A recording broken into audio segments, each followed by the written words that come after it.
Hai Spire Fellas, kembali lagi di Spire in Minutes. Perkenalkan, saya Ria, konsultan dari Spire Research and Consulting.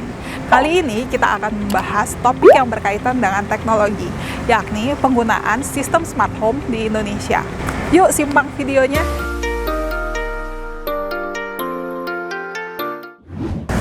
Smart home system adalah suatu sistem integrasi peralatan dalam rumah yang dapat dikontrol secara otomatis dari jarak jauh menggunakan koneksi internet atau WiFi dengan handphone ataupun perangkat jaringan lainnya. Sebagai contoh, jika kita sedang di luar rumah dan lupa mematikan peralatan elektronik seperti lampu atau AC, maka bisa kita kendalikan dari smartphone.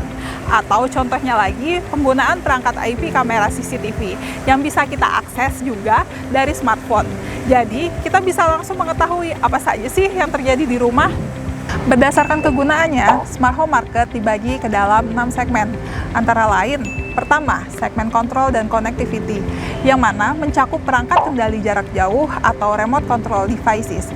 Contohnya seperti hub atau gateway, tombol kontrol yang dapat diprogram, misalnya saklar dinding dan colokan pintar, dan smart speaker dari Amazon Echo dan Google Home. Yang kedua, smart appliance, yakni peralatan rumah tangga yang dapat terhubung ke internet termasuk peralatan besar seperti lemari es, mesin cuci, oven, dan lain-lain, serta perangkat kecil seperti microwave, mesin kopi, robot vakum, dan lain-lain. Yang ketiga, security system, yakni perangkat yang mengatur akses jaringan dan keamanan dalam bangunan. Ini termasuk produk pengawasan, misalnya kamera keamanan, sensor gerak, dan kunci pintu yang dapat dikendalikan dari jarak jauh, serta peralatan untuk pemantauan resiko seperti detektor asap dan sensor kelembapan. Yang keempat, home entertainment, yakni multi-room entertainment, misalnya smart sound system, projectors, dan lain-lain, dan perangkat streaming terhubung, misalnya Amazon Fire TV atau Google Chromecast, dan lain-lain. Yang kelima, segmen comfort and lighting. Segmen ini adalah perangkat untuk improvement the lighting atmosphere. Contohnya seperti smart WiFi LED dan wake up light yang dapat kita nyalakan dan atur warnanya dan sesuaikan dengan suasana yang kita inginkan hanya dari handphone. Yang keenam, segmen energi manajemen untuk mengontrol dan mengurangi konsumsi energi, tegangan, dan arus. Misalnya untuk mengatur pendingin ruangan, sensor suhu, dan sensor sinar matahari. Penetrasi pengguna smart home di Indonesia saat ini masih di bawah 5%, dan angka ini diperkirakan akan tumbuh hingga 14% pada tahun 2026. Namun, angka penetrasi ini masih cenderung sangat kecil, menandakan kesadaran masyarakat Indonesia yang masih sangat rendah.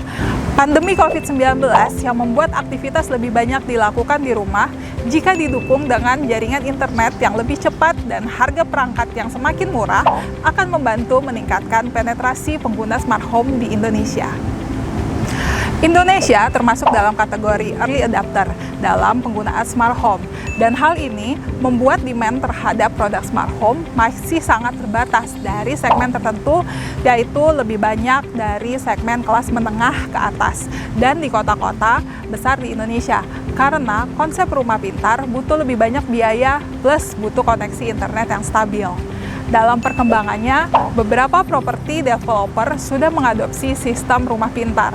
Mereka bekerja sama dengan produsen perangkat smart home untuk memberikan value added kepada calon penghuni.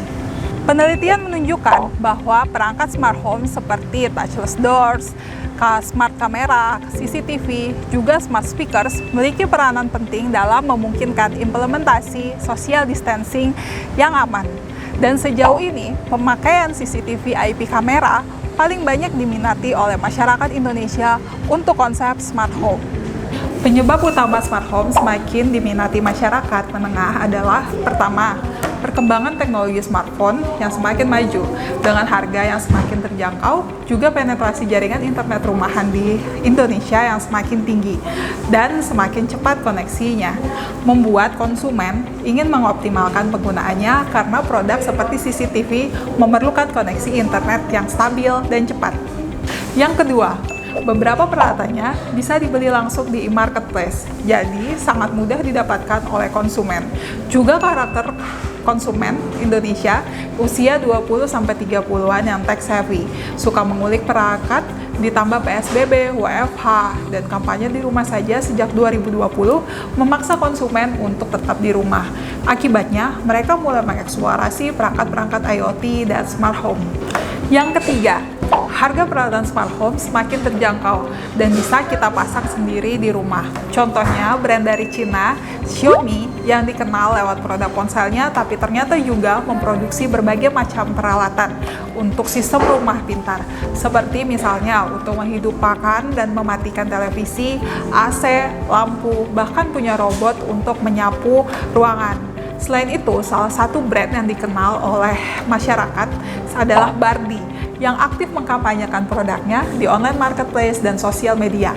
Hanya dengan kisaran sekitar 300-an ribu, pembeli dapat memiliki IP kamera CCTV. Selain itu, ada juga brand Philips yang dikenal akan produk smart lighting-nya dengan rentang harga dari 85.000 hingga 2 jutaan. Kesan bahwa hanya rumah mewah saja yang menggunakan kamera pengawas atau teknologi canggih lainnya sepertinya sudah tidak berlaku lagi, karena sekarang semua rumah bisa menggunakan sistem smart home. Untuk pelaku industri dan pengguna smart home yang tertarik untuk informasi selanjutnya bisa menghubungi Spire di link di bawah ini ya. Jangan lupa untuk like, comment, subscribe, dan share video ini. Sampai jumpa lagi.